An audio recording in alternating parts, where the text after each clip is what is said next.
안녕하십니까. 채널 24K 하석영의 단도직입을 시작을 합니다. 우리 사회에서 이제는 제발 좀 그만 사라져 줬으면 좋겠다 싶은 주제, 뭐 한두 가지가 아닙니다만 그 중에서 친일 반일 이 논란에 관해서 이젠 좀 끝을 낼 때가 되지 않았느냐, 그런 얘기를 좀 진행을 해볼까 합니다. 백선엽 장군이 서거하고 난 뒤로 이 친일 반일의 논쟁이 더욱더 격화하고 계속적으로 사회를 분열로 몰고 가는 그런 어리석은 모습이 이 땅에서 계속되고 있는, 나날이 심화되고 있는 그런 모습입니다.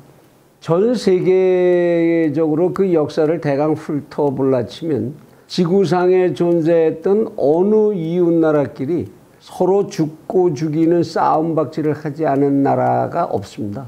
그런 나라 한번 있는지 지구본을 돌려가면서 한번 찾아보십시오. 인간은 그렇게 끊임없이 수천 년에 걸쳐서 전쟁을 해왔습니다. 물론 그 이전 원시시대 때부터 인간의 그런 생존 경쟁적인 모습은 본성으로 나타나고 있었던 것이기도 하지요. 일본과의 각국의 관계만을 보더라도 일본이라는 나라가 야욕을 가지고 전 세계에 한몫을 해보겠다는 야욕을 가지고 대동아 전쟁을 기획하면서 그 피해를 입혔던 나라는 우리 조선뿐만이 아니라 중국을 비롯해서 동남아 전역의 어느 국가도 그 피해를 입지 않은 나라가 없었습니다. 그들이 입은 피해가 우리가 입었던 피해보다 훨씬 적었던 것도 아닙니다. 그들도 위안부로 그들의 딸들을 빼앗겼었고 강제 징병을 당해서 전쟁터에 내몰리기도 했던 그런 역사를 모두 다 가지고 있습니다. 심지어 미국과 일본은 어마어마한 인원이 서로 죽고 죽인 이런 전쟁의 상대국가이기도 했습니다. 그러면 그들도 지금 우리와 같이 전부 사회가 친일 반일로 갈리고 그리고 일본을 향해서 사과하라 보상하라에 매달려야 할 텐데 글쎄요, 그들이 그러고 있는 것 같지는 않습니다. 서구가 15세기 말에 이르러서 소위 역사에서는 서세동점이라고 이제 별명이 지어져 있습니다만은 전 세계를 상대로 식민지 획득 전쟁에 나섰을 때, 그 경쟁에 나섰을 때 전 지구는 유럽의 몇 개 되지 않는 한 줌 나라에 의해서 식민지라는 혹독한 시련 속으로 몰려들어가고 말았지요. 아프리카 전역이 그랬고 동남아 전역이 그랬고 중남미가 그랬고 지구상에서 성한 나라가 없었습니다. 심지어 마야인이나 잉카인들 같은 경우에는 거의 종족이 멸족이 되는 그런 시련을 겪었고 아프리카에 살던 사람들은 인간으로서 여기지지를 못했었죠. 그 참혹함에 대해서는 지금 다시 그 이야기를 끄집어내기가 고통스러울 만큼 잔인의 극을 갔던 것입니다. 그런데 그러면 그들 모두는 그러한 역사 위에서 그 역사를 되씹으면서 그 조건 위에서만 살고 있을까요? 영국은 인도를 식민지로 점령해서 상당 기간 통치를 했습니다만 영국에는 이런 얘기가 전합니다. 영국은 인도를 지배했지만 지금 런던의 경제는 인도인이 지배한다. 공연한 얘기가 아닙니다. 런던의 옥스퍼드 스트리트 또는 샤프트베리 스트리트, 샤프트베리 애비뉴네요. 이런 큰 거리 양쪽에 있는 호화상점들, 그 상점의 사실상 주인들이 지금은 인도계가 지배를 하고 있습니다. 오늘 인도는 영국을 그렇게 적대시하지도 않지요. 오히려 그들의 힘을 이용하는 상황입니다. 또한 이렇게 흘러온 인류의 역사 속에서 그러한 시대 속에서 등장하고 사라졌던 많은 영웅의 이야기들이 존재한다. 징기스칸이 전 세계를 지배할 때 그때 중국의 인재들은 징기스칸을 도와서 중국을 점령하는 데 큰 역할들을 했지요. 이슬람의 세력들도 마찬가지였습니다. 지구상에 존재했던 어느 나라 간의 전쟁에도 그 사이에 명멸했던 영웅들, 그들은 어느 한쪽의 왕조만을 섬길 수도 없었고 한 나라만을 위해서 살 수도 없었던 그러한 기구한 운명을 가졌던 사람들이 무척 많습니다. 그러나 그들이 그렇다고 해서 영웅의 자리를 지금 박탈당하고 있는 것이냐? 그렇지는 않지요.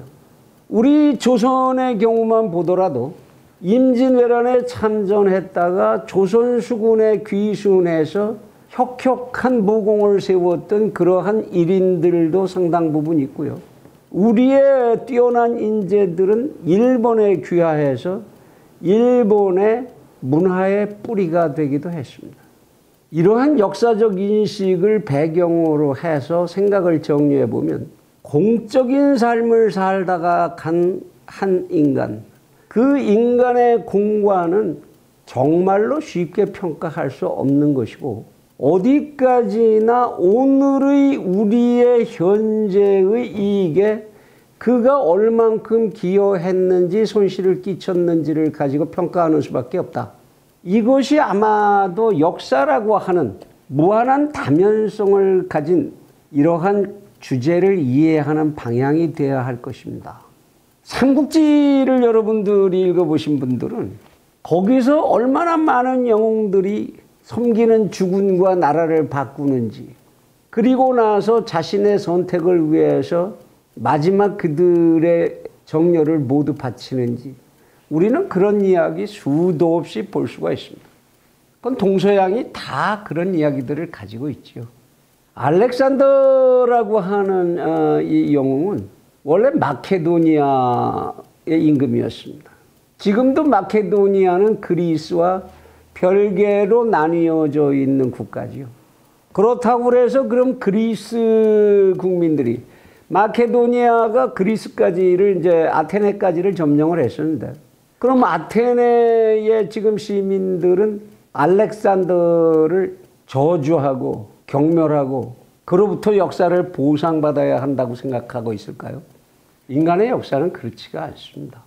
일제시대로 돌아가서 우리가 일제시대의 역사를 한번 쭉 일별을 해보면 참 우리는 얼마나 이 치욕스러운 그리고 아픔의 역사 하나를 제대로 정리를 못하는지 책 몇 권 읽다가 보면 금방 발견할 수 있습니다. 정통사학이라고 하는 쪽에서 내놓는 기록과 소위 수정주의 사학이라고 하는 쪽에서 내놓는 기록, 해석, 그 이외에도 그 갈래가 수도 없이 많습니다. 어떤 쪽에서는 독립운동 세력이라고 보는가 하면 어떤 쪽에서는 오로지 공산운동을 한 세력이라고만도 보고, 심지어는 상해 임정은 별로 한 일이 없다. 독립을 위해서 그들이 한 일이 뭐냐. 장개석이의 호위에 얹혀산 거기에 기식한 집단들일 뿐이지 않느냐. 이런 해석까지 나오고 있는, 그게 우리의 일제 36년에 대한 우리의 독립운동에 대한 해석입니다. 우리는 우리의 그 치욕의 역사 하나를 통일되고 일관되게 합의적으로 해석하고 기록해내질 못하고 있는 그런 무능하고 어리석은 집단인지도 모르겠습니다. 일제 36년 동안 한반도에서 진행되었던 민족주의 운동이라는 것조차 이것은 일제 속에서 살아남기 위한 기회주의적인 그러한 행태라고 보는 시각이 있는가 하면 그것은 우리 민족의 미래를 만들기 위한, 미래를 준비하기 위한 분명한 우리의 독립운동의 일부였다라고 해석하는 그러한 해석이 서로 마주서고 있는 상황이지요. 우리는 이렇습니다. 우리는 이렇게 무능하고 어리석고 고집센 집단들일 뿐인지도 모르겠습니다.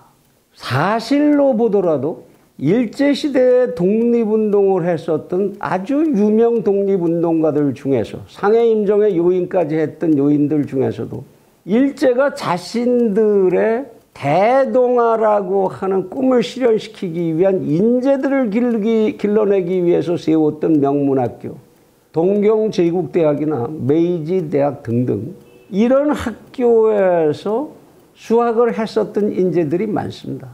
심지어는 그 독립운동가들 중에는 일본인보다 일본어를 더 잘해서 일본 형사들이 구분을 못했다라고 하는 그 정도로 일본의 한복판으로 들어갔었던 인사들이 상당히 많이 있습니다. 그들은 친일파라고 분류해야 될까요? 인간의 역사는 그것이 어느 민족, 어느 국가의 예라고 할지라도 끊임없이 비극과 모순, 부조리를 생산하게 마련입니다. 원래 인간의 삶이라는 것 자체가 조리 있는 것이 아니고 논리적인 것이 아니지요. 당연하게도 그러한 인간의 역사는 부조리하고 모순이고 논리적으로 이해할 수 없고 이런 측면을 송두리째 드러내 보여주게 마련인 것입니다. 따라서 인간의 역사라는 것은 오늘 불러내야 할 이유가 없는 역사, 그것은 창고 속에 들어있는 역사일 뿐입니다. 그런데 오늘 이 일제 36년의 아픔, 그것을 친일이냐 반일이냐 하는 단일잣대를 들고서 오늘 다시 이 땅에 불러내는 이유는 뭡니까 자꾸? 분명히 그렇게 함으로써 이익을 보는 어떤 집단이나 세력이 있기 때문이라고 봐야 되겠죠. 혹자들이 말합니다.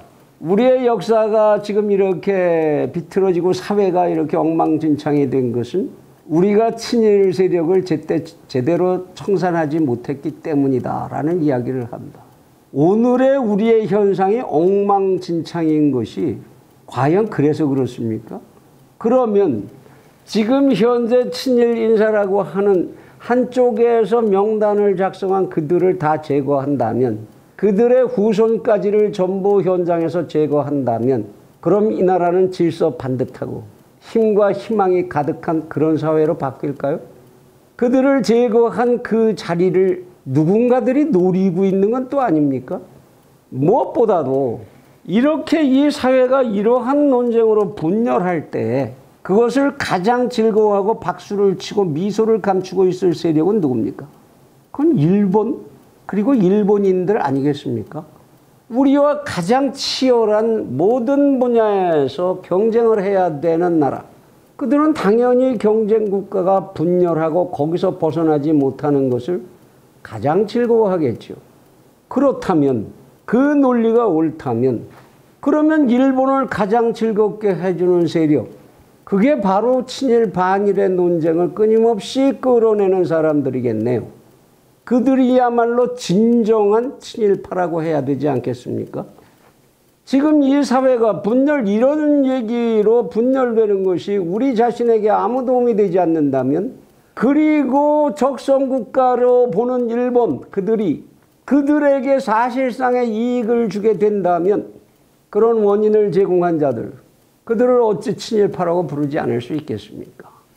두 번 다시는 당하지 않겠다라는 마음을 가슴에 다지는 것이야 그건 당연한 일이겠습니다만은, 오늘 우리의 이익과 내 자손들의 이익을 위해서 가슴에 담은 것과는 달리 얼굴에 미소를 짓고 손을 내밀어 악수를 해야 되는 경우, 인간의 역사에 그런 경우는 끝도 없이 존재하는 것입니다. 오늘 우리에게 요구되는 것은 척결과 분열과 분란이 아니라 이러한 현명한 선택, 그것을 할 줄 아는 지혜가 아닌가, 그런 지혜가 우리에게 필요한 것이 아닌가, 그런 생각을 해봅니다. 감사합니다.